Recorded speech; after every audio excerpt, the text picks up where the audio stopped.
అనుష్క కావాలని కమర్షియల్ సినిమాలకు దూరంగా ఉన్నారా? రెగ్యులర్ హీరోయిన్ రోల్స్ చేయకూడదని ఫిక్స్ అయ్యారా?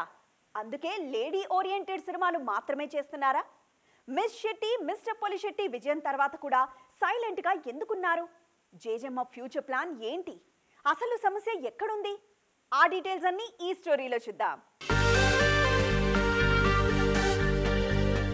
కెరీర్ మొదటి నుంచి కూడా రెగ్యులర్ కమర్షియల్ సినిమాలతో పాటు లేడీ ఓరియంటెడ్ పాత్రలు చేస్తూ వచ్చారు అనుష్క శెట్టి. అందుకే ఈమెకు కల్ట్ ఫాలోయింగ్ వచ్చింది. 3-4 ఏళ్లకో సినిమా చేస్తున్నా కూడా స్వీటీ క్రేజ్ అలాగే ఉండడానికి కారణం ఇదే. అంతా బాగానే ఉన్నా అనుష్క శెట్టి మాత్రం మునుపట్ల హీరోయిన్ రోల్స్ చేయడానికి ఆసక్తి చూపించట్లేదు. అనుష్క ప్రస్తుతం తెలుగులో ఒకే ఒక్క సినిమా చేస్తున్నారు, అదే ఘాతి. అది కూడా ఓటీటీ సినిమా. క్రిష్ తెరకెక్కిస్తున్న ఈ చిత్ర షూటింగ్ సైలెంట్ గా జరుగుతుంది. ఇక మలయాళంలో కథనార్ సినిమా చేస్తున్నారు. ఇది 2 భాగాలుగా వస్తుంది.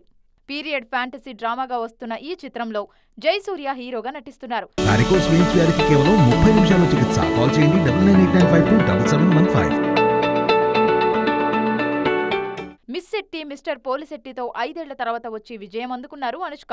ఆ మధ్య భాగమతి 2 పై ప్రచారం జరిగింది కానీ దానిపై క్లారిటీ అయితే రాలేదు. అశోక్ దర్శకత్వంలో వచ్చిన ఈ చిత్రం 2018లో విడుదలై విజయం సాధించింది. దానికి సీక్వెల్ చేస్తే బాగుంటుందనేది మేకర్స్ ఆలోచన. కానీ అనుష్క నుంచి గ్రీన్ సిగ్నల్ రాలేదు. మొత్తానికి అనుష్క ప్లానింగ్స్ అర్థం కాకుండా ఉన్నాయి ఇప్పుడు.